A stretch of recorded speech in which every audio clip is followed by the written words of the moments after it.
It is Formula One race weekend here in Miami. Welcome to beautiful Winwood. I'm going to walk you through the top 5 things that you need to know before coming here for a race because there is just so much to do at every price point that you are definitely going to be missing out on something. But I hope through this video you don't miss out on too much. Let's start with number 1 out of the top 5 things. Number 1, where should you stay to get in all the action? Well, there will be events all the way from Fort Lauderdale down to South Beach where every team is going to be throwing some kind of party, activation, merch shop, whatever it might be. So where should you be in all of this? Well, if you're looking for a budget place, I would say look in Fort Lauderdale or pretty much north of Miami and South Beach. If you want to be in all the action, I would say Winwood, Brickell, or South Beach, especially South Beach, where a lot of the teams are housing their drivers and pretty much the whole team. There you might run past Charles Leclerc while running past down the beach, or you might see Valtteri Bottas on his bike going up and down all the way to Sunny Isles. But in terms of what to do now, this is number 2. This one will be kind of higher budget because it is in South Beach and it is the Carbone Beach event. Now, it does seem a bit wild in terms of the pricing because it is multiple thousands of dollars, starting at around $3,000, and usually does sell out Friday, Saturday, and sometimes also Sunday. But this is a private event where Carbone, the restaurant in New York, which also has one here in South Florida, will build a temporary restaurant on the beach in South Beach. And they will have celebrities, they will have anyone who's a who's who there. They've seen Jeff Bezos, Elon Musk, LeBron James, Serena Williams, anybody who's anybody's there. And you might have performances from very well-known musicians, and of course, great food. So it is definitely the event to be at whenever you are here at F1 Miami. So that one is probably top tier, as well as all of the different clubs. A lot of them will work with teams. Maybe you might have a driver come in. There will also be a lot of really cool musicians that will also be in the city for events at Live, at Club Space, at 11. So you really just got to check out where you want to go, what type of music you like, even all the way at the Hard Rock, which is not really in Miami. It's in Fort Lauderdale and it's kind of far. But if you're staying around there, there's also great events. I think even Pitbull will be there. So those are kind of the top tier events. So what is number 3 on the list? Well, it's all of the team activations, tents, and things to do in Winwood.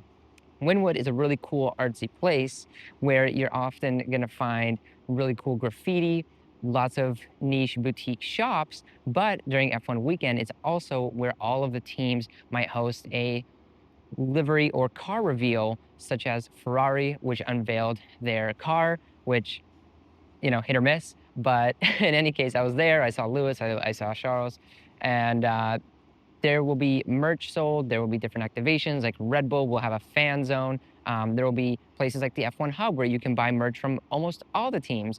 And so it's a really cool opportunity to be in the midst of all of the F1 craze, get to see all the teams. Even Mercedes is holding a massive event with a giant helmet and all of the different AMG cars, really focused on AMG for this one. Now, I bet you've made it to the track and you're curious what number 4 is and what number 5 is. What are you going to be doing on track? So this race is very special because it's more so about the interactions that you're going to have surrounding the race and not just about the race, although I do love the race. This is a wonderful opportunity to meet really incredible people because people will fly in from everywhere just for this race. It's kind of like America's Monaco. So what should you know? Well, there's tons of private events happening all around the track, like Casa Tua. There's different things such as the Paddock Club, which is known across the world for being the top tier ticket you can get in F1. But here, it's kind of on the same level as some other ones. So like I mentioned, Casa Tua is one of the most elevated, expensive ones that you can attend. Also, each one of the houses, the house of Mercedes, the Ferrari house, all of these will have invite only or potentially other ways of getting in. And they are events or tents that will be set up around the track where you'll be able to interact with tons of really cool people. There will be food and drink, And it's a wonderful place to watch the race from. So if you're able to get into one of those, that would be best, because here's a downside. The race gets really, really hot, and there's not a lot of places to get shade. So it is tough if you're in a grandstand seat or on a campus pass. And so for this race, I would say it's honestly better to just watch it on TV than be there if you're going to be in one of the not so premium seats, just because it is so unbearably hot here. Luckily, this year it's not as bad, but I've been here many times before and it's been really tough to be outdoors. So just keep that in mind. Now, what is the last thing that you should know before coming to F1 Miami? I mean, really, the last thing you should know is to have an incredible time, have fun. It is underrated because a lot of people hated on this race when it first came out. They thought it was just too flashy and only for celebrities, but it is actually a good race. We got to see Lando Norris win last year, so that was really fantastic. But the last thing on track that you should know when you're here for the race, there is a track invasion. So it's kind of complicated to get on the track for the podium ceremony where, they'll be spraying the champagne. You get to see who won. Because if you are in a seat such as Paddock Club or by the race start, the start finish line, it's going to be pretty tough for you to get there quick enough. But if you're on the opposite side of the racetrack, which a lot of folks will be in the grandstands and campus passes, you actually have a better chance. And so there are specific gates where you will be able to get in to the racetrack, and one of them is closer than the other.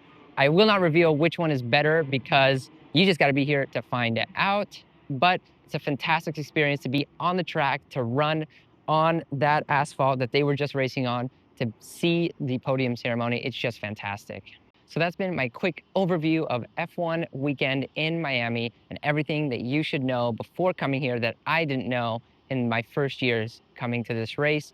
I hope you learned something. I hope you get to enjoy this race. If you're here or not here watching on TV, it is incredible and it will definitely be a mainstay of F1 for years to come. I love F1. I hope Mercedes has a good result here. I hope Lewis can come back, but we'll see when the race happens on Sunday. Thanks again for watching, and I'll catch you in the next one. Like and subscribe.